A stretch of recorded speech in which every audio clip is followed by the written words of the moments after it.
Nosotros podamos tener el interés de pararnos enfrente y contender por ello. Pero entonces yo me preguntaba, ¿será que nosotros estamos preparados para hacer eso? Porque por más que tengamos motivación, por más que estemos dispuestos a hacerlo, si no estamos preparados para contender por la fe, entonces de nada nos sirve esa disposición. Entonces yo quiero compartir con ustedes en esta mañana un mensaje al que he llamado preparados para la contienda. Preparados para la contienda. Y quiero pedirle que busquen en sus Biblias en 2 Timoteo, capítulo 3, y leemos los versículos 16 a 17.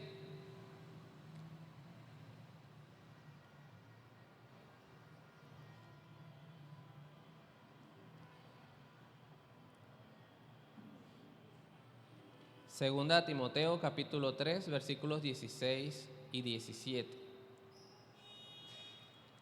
Dice la palabra de Dios: toda la escritura es inspirada por Dios y útil para enseñar, para redarguir, para corregir, para instruir en justicia, a fin de que el hombre de Dios sea perfecto, enteramente preparado para toda buena obra. Señor, te damos gracias en esta mañana, gracias por tu palabra, gracias porque ella es viva y es eficaz, Señor, y porque la tenemos a nuestra disposición, Señor, para estudiarla, Señor, para aprender de ella. Te pido que tú a través de tu Espíritu Santo nos hables en esta mañana a cada uno de nuestros corazones, Señor. Quita todo impedimento, quita todo tropiezo, toda distracción, Señor, que pueda impedir que este mensaje sea recibido por tu iglesia en esta mañana. Dejamos todos en tus manos, dándote muchas gracias. Amén. Bueno, acabamos de leer este pasaje en 2 Timoteo, creo que es un pasaje muy conocido por todos. Sabemos para qué tenemos la Biblia a nuestra disposición.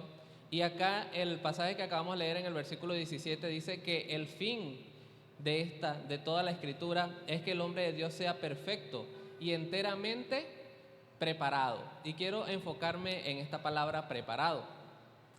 Cuando vemos qué significa la palabra prepararse, significa prevenir algo o anticiparse a un evento que va a ocurrir. Por lo tanto, nosotros cuando, digamos,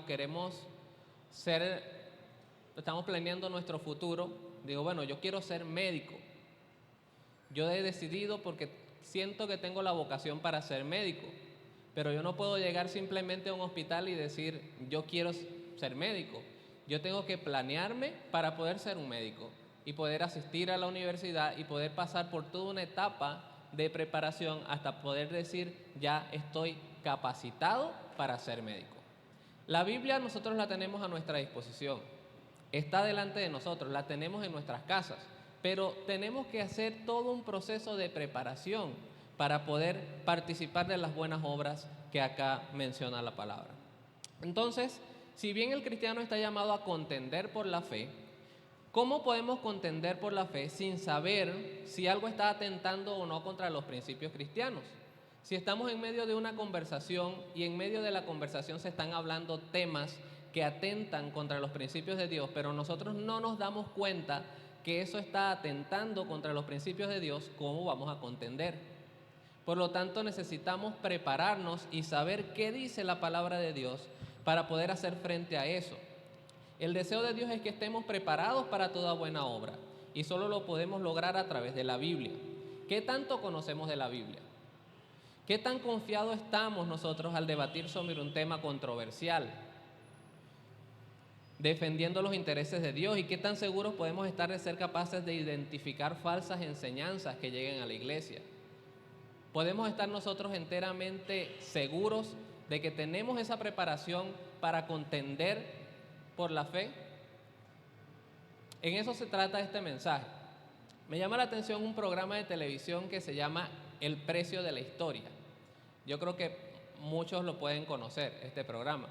Se trata de una casa de empeños que trata de comprar artículos históricos que tengan un valor precisamente por su historia. Y cuando nosotros vemos algún episodio de este programa, hay personas que llegan con artículos sumamente raros Y estas personas, aunque llevan mucho tiempo trabajando en esta casa de empeños y todos los días ven artículos raros, a veces ellos necesitan decir, tengo que llamar a un experto. Tengo que llamar a un experto para que mire esta moneda, porque hay muchas falsas, pero puede ser que sea verdadera. Entonces ellos llaman a un experto para que venga y analice la moneda, mire los detalles y puedan determinar si esa moneda es verdadera o es falsa. Estas personas, a los cuales ellos llaman expertos, han pasado mucho tiempo preparándose en un tema muy puntual para poder identificar cualquier rasgo de impureza o cualquier rasgo de falsedad que puedan tener estos artículos. De tal manera que viene el experto, lo mira, pone la lupa, examina minuciosamente para poder decir es verdadero o es falso. Imagínense que este experto le diga al dueño de la tienda el artículo es verdadero y estén dispuestos a pagar miles de dólares por algo que al final termina siendo falso. Ellos tienen que estar muy seguros de la sentencia o de la conclusión a la que llegan después de analizar el artículo, porque hay mucho en juego. Entonces, de esta forma, así como hay expertos para estas cosas, yo pienso que nosotros necesitamos ser expertos en la palabra de Dios, de tal manera que nosotros podamos identificar las cosas que llegan delante de nosotros y poder decir esto es correcto o esto no es correcto de acuerdo a la palabra de Dios. Entonces tenemos que estar preparados para contender por la fe. Y acá es donde entra en juego la escuela bíblica dominical. Y quiero que nos vamos un poco a la historia para entender de dónde nace la escuela bíblica dominical y por qué está hoy en día acá donde está. Para eso tenemos que irnos a Inglaterra. En el año 1780 aproximadamente, había un hermano en la fe llamado Robert Raikes. Este hermano estaba viendo con mucha inquietud algo que pasaba en Inglaterra. Era que había muchos niños en la calle los domingos. Había muchos niños en la calle los domingos. Y esto tenía una razón específica. ¿Por qué eran los domingos que los niños andaban en la calle? En ese entonces había todo lo que nosotros conocemos hoy en día como la revolución industrial. La revolución industrial hizo que se abrieran muchas empresas, muchas fábricas, manufacturas que necesitaban mano de obra y empezaron a contratar niños, de tal manera que los niños trabajaban en las fábricas. En ese entonces no habían leyes que controlaran el exceso o la opresión laboral. Y los horarios que estos niños debían cumplir podían ir desde las 5 de la mañana hasta las 9 de la noche. Más de 12 horas de trabajo para estos niños. Por lo general eran niños pobres que les resultaba económicamente rentable dedicarse a trabajar desde su corta edad. Entonces el único día que estos niños tenían libre eran los domingos, porque trabajaban de lunes a sábado de 5 a 9 de la noche. Entonces los domingos era común ver a los niños haciendo cosas de niños en la calle. Y este hermano Robert Raikes vio a los niños y dijo, me preocupa que los niños se estén dedicando a trabajar y que los niños no tengan la oportunidad de estudiar. Me preocupa que los niños no puedan aprender a leer ni a escribir y que se desate una delincuencia. Por lo tanto, él propuso en su corazón trabajar con estos niños y decidió abrir en su casa una escuela bíblica dominical. El propósito de esta escuela era servir como una escuela tradicional, enseñarle a los niños a leer y a escribir, basado en la Biblia. Es decir, la Biblia iba a ser el libro de lectura para esa escuela, pero el propósito de la escuela era simplemente hacer la función de una escuela tradicional. Después, pues muchas iglesias se dieron cuenta de esto, que el hermano tenía un grupo de niños que cada vez era más grande y que estaba ayudando mucho, y las iglesias comenzaron a implementarlos en sus propios locales, sus propios templos. Y esto se fue extendiendo y extendiendo y extendiendo. De Inglaterra pasó a Estados Unidos y de Estados Unidos pues pasó a nosotros hasta lo que conocemos hoy en día como la Escuela Bíblica Dominical. Y nosotros podemos decir, ¿será que ese sigue siendo el propósito hoy en día de la Escuela Dominical? Nosotros venimos acá, ¿será que los niños que están viniendo a la iglesia tienen necesidad de aprender a leer y a escribir? Yo creería que no, los tiempos han cambiado y la Escuela Bíblica Dominical ha evolucionado. Aunque hoy en día la Escuela Bíblica Dominical no tenga el propósito inicial, que es ser una escuela tradicional, la Escuela Bíblica Dominical sigue siendo importante y ha bendecido a miles de iglesias, y por eso que hasta hoy en día sobrevive y sigue funcionando en muchas iglesias, porque es una bendición para la iglesia contar con la escuela dominical. Sin embargo, el propósito que hoy se le da a la escuela dominical no es enseñar a los niños a leer y escribir, es enseñarle principios bíblicos, verdades bíblicas, para que puedan crecer con valores y principios que agraden a Dios.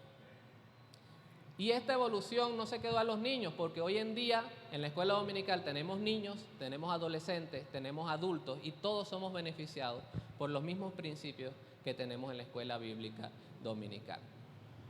Entonces, si bien es cierto que el inicio de la escuela bíblica dominical se remonta por allá a la Revolución Industrial, el estudio de la Biblia como tal va mucho más atrás, hasta los tiempos de Moisés y de la ley.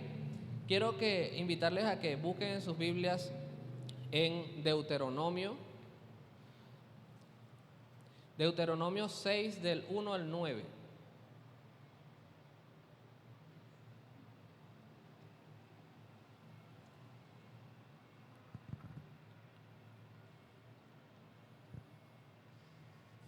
Deuteronomio 6 del 1 al 9. Dice la palabra de Dios: estos pues son los mandamientos, estatutos y decretos que Jehová vuestro Dios mandó que os enseñase, para que los pongáis por obra en la tierra a la cual pasáis vosotros para tomarla, para que temas a Jehová tu Dios, guardando todos sus estatutos y mandamientos que yo te mando, tú, tu hijo y el hijo de tu hijo, todos los días de tu vida, para que tus días sean prolongados. Oye pues, oh Israel, y cuida de ponerlos por obra, para que te vaya bien en la tierra que fluye leche y miel, y os multipliquéis como te ha dicho Jehová, el Dios de tus padres. Oye Israel, Jehová nuestro Dios, Jehová uno es, y amarás a Jehová tu Dios de todo tu corazón y de toda tu alma y con todas tus fuerzas. Y estas palabras que yo te mando hoy estarán sobre tu corazón. Y escuchen lo que dice: y las repetirás a tus hijos, y hablarás de ellas estando en tu casa, y andando por el camino, y al acostarte, y cuando te levantes, y las atarás como señal en tu mano, y estarán como frontales entre tus ojos, y las escribirás en los postes de tu casa y en tus puertas. De tal manera que desde este momento, acá estamos para tener un poco de contexto, estamos leyendo Deuteronomio, que es la preparación para que el pueblo de Israel finalmente llegue a poseer la tierra prometida. El pueblo de Israel viene de pasar 40 años en el desierto, donde Dios literalmente le preparaba la comida. Diario venía maná del cielo y caía para que ellos comieran. Les mostraba y le ponía una columna de nube para tapar el sol y le ponía una columna de fuego para alumbrarla. Dependían literalmente de Dios, pero ahora iban a pasar a la tierra prometida, donde ellos iban a empezar a ser independientes, por así decirlo. Y Dios le dice: cuando ustedes estén en la tierra prometida, no se olviden de esto, no se olviden de mi ley. Lo van a repetir a sus hijos y a los hijos de sus hijos. Se lo repetirás y lo tendrán por señales en todas partes. De tal manera que el propósito de Dios es que el estudio de la palabra de Dios se haga principalmente en la casa. Yo creo que es el deseo de Dios que cada quien en sus casas tenga el compromiso de poderle transmitir los principios bíblicos a sus hijos.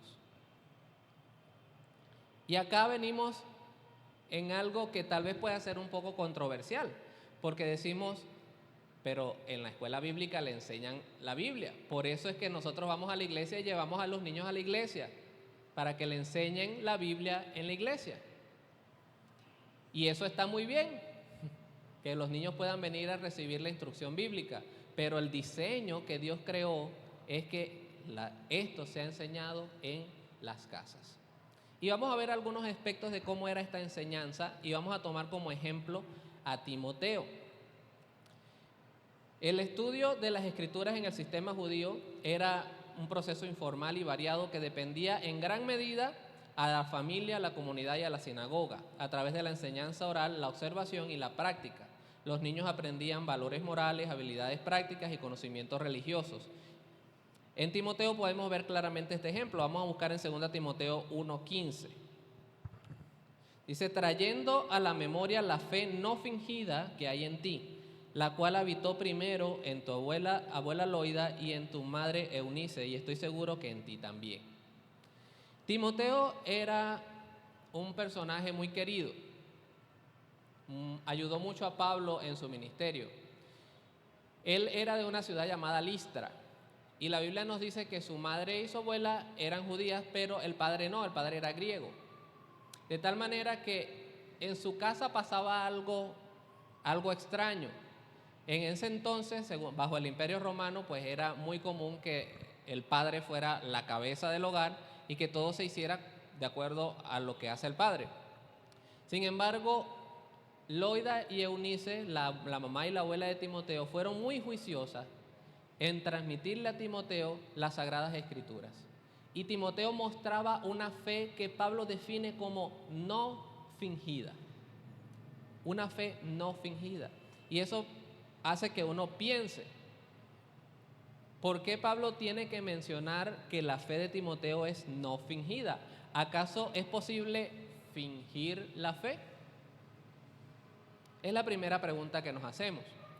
El sistema de enseñanza judío estaba basado en la instrucción del hogar, es decir, en el hogar se le enseñaba, se le dictaba, se le daban las leyes, se le explicaba, pero no se quedaba solamente con la enseñanza, sino que estaba basado en la observación.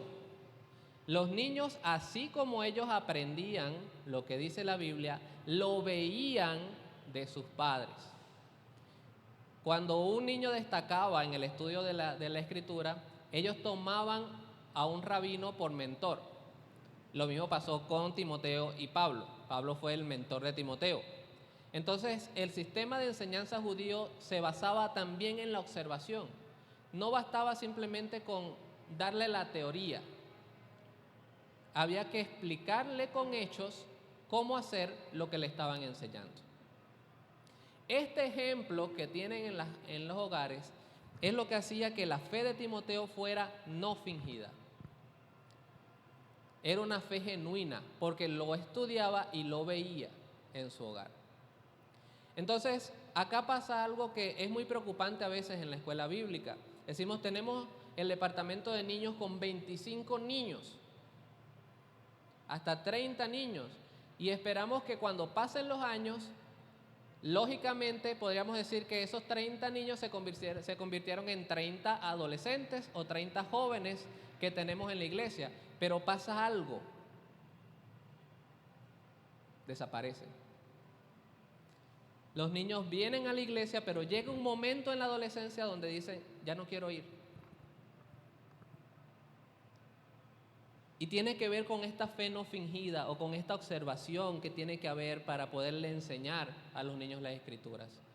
Si los niños están viniendo a la iglesia a aprender de la Biblia, pero van a sus casas y luego en su casa no ven nada de lo que están siendo enseñados, entonces va a pasar lo que está pasando. Llegado el momento, dicen, no quiero ir.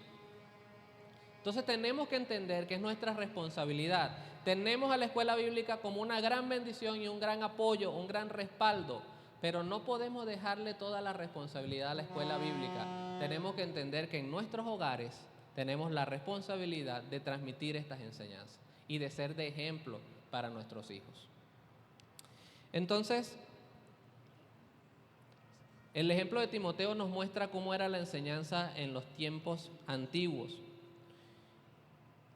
Y podemos ver entonces que la escuela dominical ha ido evolucionando y hoy en día nos ayuda a capacitar a hombres, a capacitar a mujeres, a capacitar a niños y a jóvenes para el estudio de la palabra y para la obra.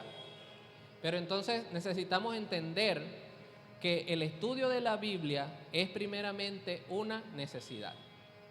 El estudio de la Biblia es una necesidad. Lo decía hace rato, ¿cómo podemos ser unos expertos nosotros de la Biblia si no estudiamos la Biblia?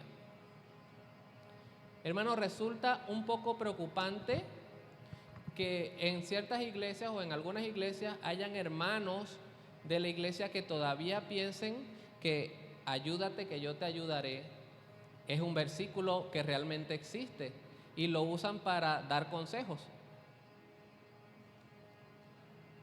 De tal manera que, ¿qué tan profundo es nuestro conocimiento de la Biblia?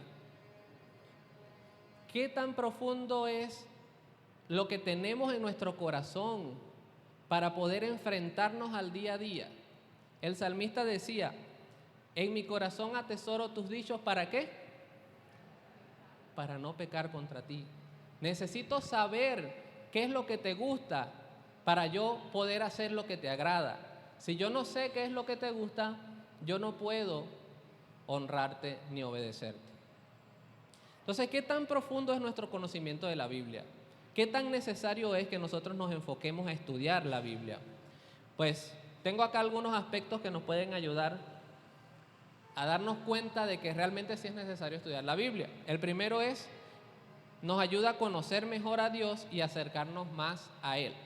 Voy a estar leyendo una serie de versículos porque son varios, entonces si quieren más bien yo los leo y ustedes lo escuchan para no haya distracción buscando los versículos. Juan capítulo 5 versículo 39 dice, ustedes estudian con diligencia las Escrituras porque piensan que en ellas hallan la vida eterna y son ellas las que dan testimonio a mi favor. Eso quiere decir que acá el Señor Jesucristo está diciendo, cuando ustedes estudian las Escrituras, me están conociendo a mí. A medida que ustedes se meten en las Escrituras, escudriñan las Escrituras, leen la palabra de Dios, están conociendo la palabra de Dios y al mismo tiempo me están conociendo a mí. Así que estudiar la Biblia nos hace conocer mejor a Dios y al conocer mejor a Dios nos hace acercarnos más a Dios.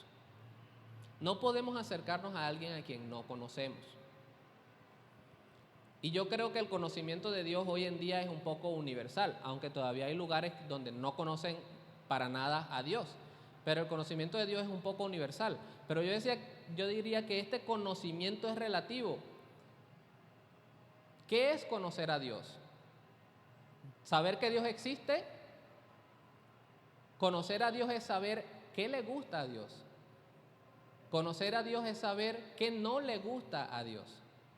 Conocer a Dios es saber cómo es su carácter. Conocer a Dios es conocer su esencia. Entonces el estudio de la Biblia nos hace conocer a Dios y acercarnos más a Él. También el estudio de la Biblia nos ayuda a discernir la voz de Dios. En Colosenses 2:8 dice, mirad que nadie os engañe por medio de filosofías y huecas sutilezas, según las tradiciones de los hombres, conforme a los rudimentos del mundo y no según Cristo. También lo complemento con 1 de Juan 4 del 1 al 3.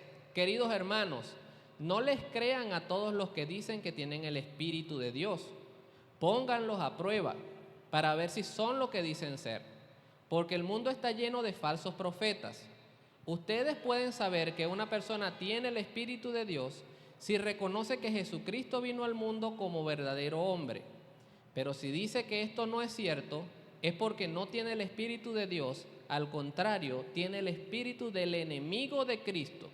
Ustedes ya sabían que este espíritu tenía que venir, y yo quiero decirles que ya ha llegado al mundo. Entonces el estudio de la Biblia nos ayuda a discernir la voz de Dios y a darnos cuenta, así como este experto se da cuenta si una moneda es verdadera o es falsa, también el estudio de la Biblia nos hace ser expertos en darnos cuenta si una enseñanza es verdadera o es falsa. No podemos creerle a todo el que diga que viene de parte de Dios. Hay que probar el Espíritu. Lo dice la Biblia, no lo digo yo. Hay que probar el Espíritu. Hoy en día vemos infinidad de cosas que pasan en diferentes iglesias alrededor del mundo. Y a veces nos preocupa ver cómo hay iglesias que han caído en la situación o en la posición donde están. ¿Qué falló? ¿Será que hubo un verdadero estudio de la palabra? ¿Será que la iglesia estaba preparada para darse cuenta que algunas enseñanzas no eran verdaderas? Pues el estudio de la palabra de Dios nos hace discernir estas cosas. Yo le doy gracias a Dios porque estamos en una iglesia que se preocupa mucho por el contenido. Se preocupa mucho por garantizar una enseñanza acorde, alineada a los principios bíblicos. Y contamos con una escuela bíblica dominical alineada con esos propósitos. Podemos venir confiadamente a escuchar la palabra, a escuchar las enseñanzas y saber que todo está alineado con la palabra de Dios. Pero aún así, nosotros tenemos que confirmar todo, como lo hacían los hermanos de Berea. Venía Pablo y les decía algo y ellos decían, vamos a ver si es verdad, y se iban a la Biblia. No, si es verdad lo que nos dijo. No creían de buenas a primeras, iban a confirmar con la Biblia todo lo que escuchaban. Entonces es nuestra responsabilidad poder desechar falsas enseñanzas, poder rechazar falsos maestros, probando el Espíritu. Y eso lo sabemos solamente a través del estudio de la palabra de Dios. Otro aspecto, nos ayuda a conocer la voluntad de Dios. Dice Salmo 119, 105, lámpara es a mis pies tu palabra y lumbrera a mi camino. Dice el salmista, y me atrae mucho la forma en que el salmista expresa esta verdad. En otras palabras, el salmista dice, yo estoy ciego si no leo tu palabra. Si no leo tu palabra, no sé qué camino seguir, porque tu palabra es la lámpara que alumbra mi camino. ¿Alguna vez ustedes han caminado en una habitación oscura? Por allá se fue la luz en medio de la noche y no alumbraba ni la luna. Caminar en la oscuridad es difícil. Muchas veces nos tropezamos y nos golpeamos porque no vemos hacia dónde vamos. Esa sensación es la que tenía el salmista cuando escribe esto. Lámpara es a mis pies tu palabra y lumbrera a mi camino. Si tu palabra no me guía, yo no sé a dónde ir. Entonces la palabra de Dios nos muestra su voluntad. También fortalece nuestra fe. Dice Romanos 10, 17, así que la fe es por el oír y el oír por la palabra de Dios. Y es que nosotros decimos que sin fe es imposible agradar a Dios, pero la fe es algo un tanto compleja, porque la fe no es una mera creencia, no es como quien salta al vacío diciendo pues yo creo y ya. La fe del cristiano es poderosa por quien es objeto de nuestra fe. Déjeme y le explico mejor esto. La fe del cristiano es poderosa porque nosotros creemos en Jesús y Jesús es poderoso. A medida que nosotros estudiamos más la Biblia, vamos conociendo el poder de Jesús, el poder de Dios, y nuestra fe se va afianzando. Entonces podemos hacer cosas bajo la fe, dejados llevar por la fe. ¿Por qué? ¿Porque es una creencia? No, porque yo creo que Jesús me soporta. Yo tengo el soporte de Cristo ahí, brindándome en cada momento. Y lo decía Pablo, todo lo puedo en Cristo que me fortalece. Entonces la fe no es una mera creencia, la fe es creer en Cristo, que es poderoso y que nos ayuda a sobrellevar todas las situaciones que nosotros podamos estar enfrentando. También nos ayuda a recibir sabiduría y tomar buenas decisiones. Proverbios 3 del 5 al 6 dice, fíate de Jehová en todo tu corazón y no te apoyes en tu propia prudencia. Reconócelo en todos tus caminos y Él enderezará tus veredas. el mismo Dios se va a encargar de guiarnos si nosotros nos despojamos y reconocemos a Él en todos nuestros caminos. Nos ayuda a reflejar a Cristo, aunque en realidad, dice Romanos 15, del 5 al 6, aunque en realidad es Dios quien nos da la paciencia y nos anima. A Él le pido que los ayude a ustedes a llevarse bien con todos, siguiendo el ejemplo de Cristo. Así, todos juntos podrían alabar al Padre. Entonces acá el estudio de la Biblia nos hace imitar a Cristo y nos hace resistir el ataque del enemigo. Y para esto quiero mirar el ejemplo de Cristo. En Mateo 4, del 1 al 4, encontramos un pasaje muy conocido por todos, que es la tentación de Jesús. Cuando Jesús fue tentado, dice el pasaje de Mateo 4, del 1 al 4, entonces Jesús fue llevado por el Espíritu al desierto para ser tentado por el diablo. Y después de haber ayunado 40 días y 40 noches, tuvo hambre. Y vino a él el tentador y le dijo: si eres hijo de Dios, di que estas piedras se conviertan en pan. Él respondió y dijo: escrito está, no solo de pan vivirá el hombre, sino de toda palabra que sale de la boca de Dios. Así que la estrategia que Jesús utilizó para resistir el ataque del enemigo fue la palabra de Dios. Ante cada ataque de Satanás, Jesús respondió: escrito está. Dígame, ¿cómo iba él a recitar un versículo bíblico si no lo conocía de memoria en el desierto? Imaginemos que este mismo escenario nos pasa a nosotros hoy en día. Somos llevados al desierto y el enemigo viene a tentarnos. Y nosotros, ¿cómo era el versículo? Voy a buscar en el teléfono, en Google, versículos para resistir la tentación, y el primero que me salga, lo leo. ¿Cómo vamos a resistir la tentación si no tenemos la palabra de Dios en nuestras vidas? Jesús lo pudo, todas las tentaciones que le puso el enemigo delante las contrarrestó con la palabra de Dios. Para cada argumento tenía una respuesta. No solo de pan vivirá el hombre. La palabra de Dios está ahí, sembrada en su corazón, y pudo resistir al enemigo. Entonces, el estudio de la Biblia nos ayuda con muchos aspectos de nuestras vidas. Tenemos que entender que es necesario. Si nosotros decimos ser cristianos, si nosotros decimos ser hijos de Dios, necesitamos entender que tenemos que ser expertos en la Biblia. Al menos que nuestro estudio sea progresivo.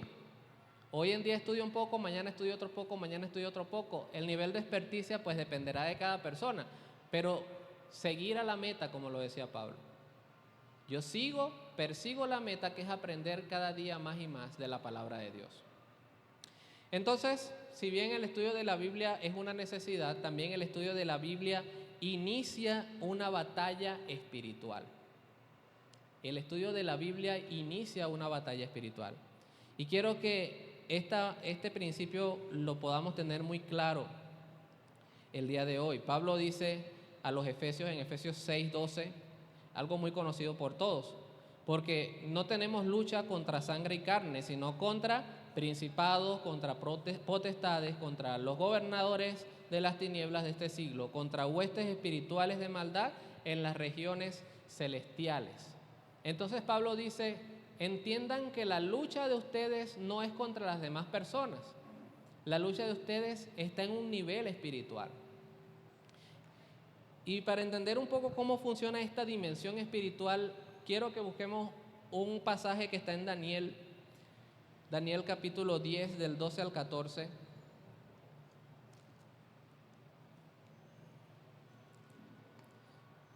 Que al menos yo, cuando lo descubrí, me abrió los ojos en cuanto a lo que realmente pasa en la dimensión espiritual, algo que no vemos. Dice Daniel 10, del 12 al 14: entonces me dijo: Daniel, no temas, porque desde el primer día que dispusiste tu corazón a entender y a humillarte en la presencia de tu Dios, fueron oídas tus palabras, y a causa de tus palabras yo he venido. Mas el príncipe del reino de Persia se me opuso durante 21 días, pero he aquí Miguel, uno de los principales príncipes, vino para ayudarme, y quedé allí con los reyes de Persia. He venido para hacerte saber lo que ha de venir a tu pueblo en los postreros días, porque la visión es para esos días. Fíjense lo que está pasando acá en Daniel. Para tener un poco de contexto, leemos en Daniel 10:2. Dice: en aquellos días yo, Daniel, estuve afligido por espacio de 3 semanas. Daniel está diciendo: yo estuve intranquilo, estuve afligido, estuve como inquieto por 3 semanas, y duré 3 semanas orando a raíz de la inquietud que él tenía para poder entender una visión que había tenido. Y acá, después, varios versículos adelante, que es lo que acabamos de leer, llega finalmente el ángel delante de Daniel y le dice: Daniel, mira lo que pasó. Desde el primer día que tú oraste, desde el primer día, tus palabras fueron escuchadas y se te envió una respuesta. Y Dios me envió a mí, pero en el camino me encontré al príncipe de Persia, haciendo referencia pues a demonios. Y acá el ángel dice que tuvo una lucha y fue retenido por 21 días. Entonces, ¿cuántos son 3 semanas? Alrededor de 21 días, ¿verdad? Daniel dijo que tuvo 3 semanas orando hasta que no recibió la respuesta. Y la respuesta ya había sido enviada desde el primer día, pero no llegó sino hasta 3 semanas después, por una batalla espiritual que se estaba librando en una dimensión espiritual. El enemigo quería detener no al mensajero, sino al mensaje. Lo que era importante acá no era el mensajero, era el mensaje que el mensajero llevaba. De tal manera que el enemigo siempre se va a oponer a que usted reciba el mensaje de Dios. Y va a comenzar una lucha espiritual que usted tal vez no está enterado de eso. Pero por eso es que Pablo dice que tenemos que vestirnos de la armadura de la fe, a través de la palabra de Dios, para poder enfrentar todas estas batallas espirituales que a veces ni nos enteramos. El Señor Jesús lo decía con la parábola del sembrador. El sembrador salió a sembrar y esparcía las semillas, y algunas semillas cayeron junto al camino, y en el camino vinieron unas palomitas y se la tomaron y se la llevaron. Y cuando Jesús al final explica la parábola, dice: esa palomita que se lleva el mensaje es el enemigo que toma el mensaje que no ha sido entendido por las personas que lo escuchan. Entonces, el mensaje que yo estoy dando hoy tiene palomitas por ahí andando para poder tomarlo y llevárselo y que no haga efecto en su vida. Eso está pasando en una dimensión espiritual que tal vez desconocemos. Entonces tenemos que entender que esto pasa. El enemigo trabaja de forma misteriosas, tal vez una distracción, tal vez pues le dio sueño, o tal vez se distrajo pensando en la novela, o tiene hambre. Pero el enemigo crea distracciones a nuestro alrededor para que la palabra no llegue a nosotros. Entonces nosotros debemos entender que esto está pasando en un nivel espiritual para prepararnos para eso y poder recibir el mensaje de Dios en nuestro corazón. Entonces el estudio de la palabra de Dios inicia toda una lucha o una batalla espiritual que muchas veces no vemos, pero que ahí está. Dios es bueno para ayudarnos, y estas batallas espirituales pues ya sabemos cuál es el resultado que tienen, pero tenemos que pelearlas, tenemos que prepararnos para ellas. Y por último,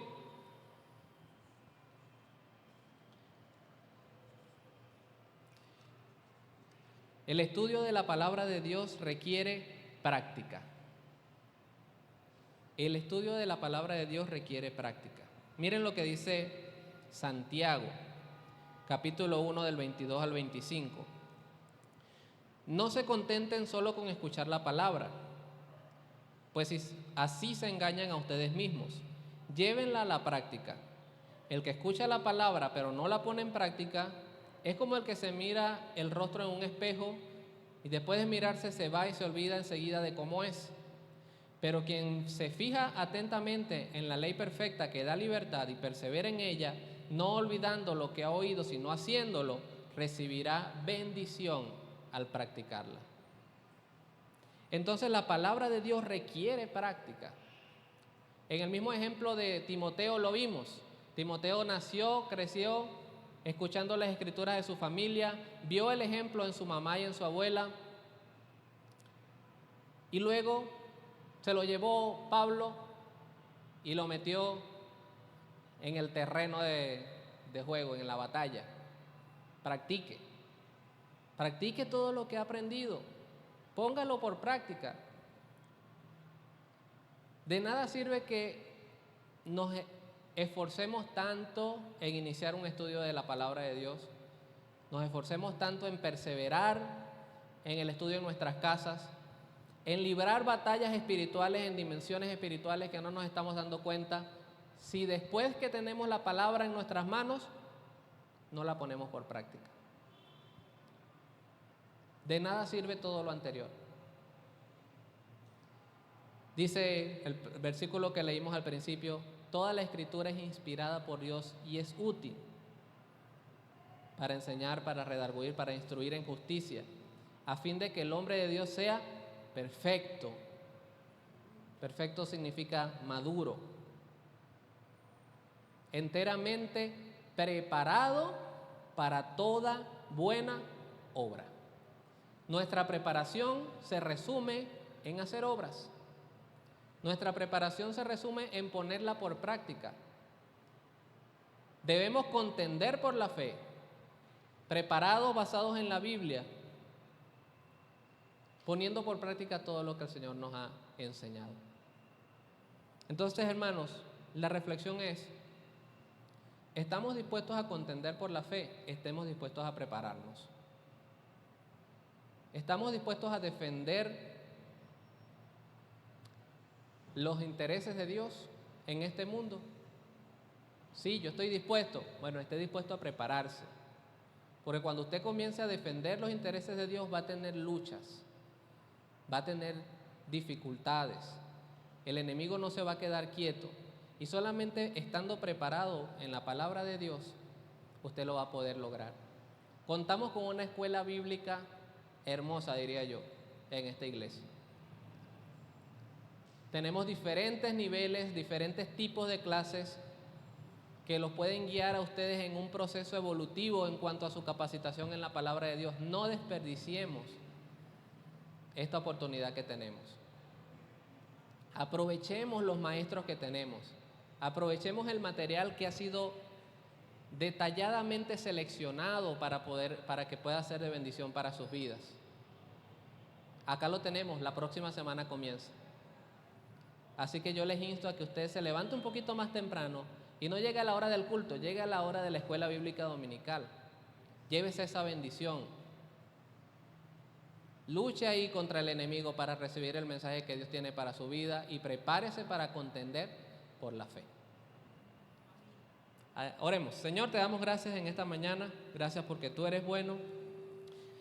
Gracias, Señor, porque tú has puesto esta palabra, hermosa palabra, delante de nosotros, Señor. Te pedimos perdón porque muchas veces menospreciamos, Señor, lo que tenemos en casa.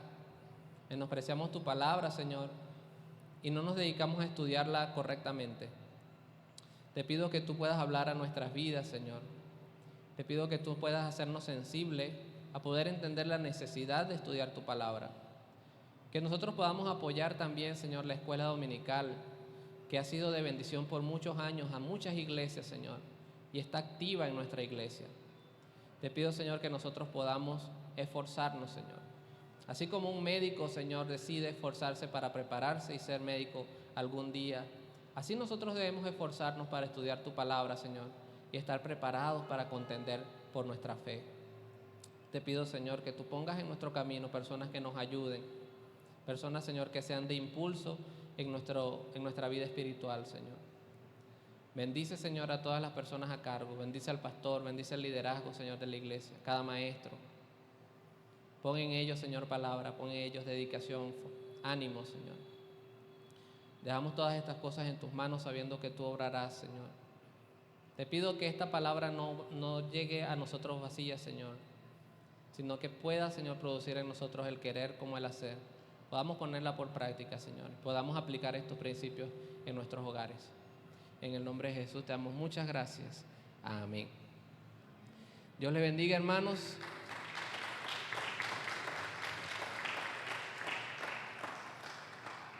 Ya saben, para la semana que viene a las 10 de la mañana la escuela bíblica.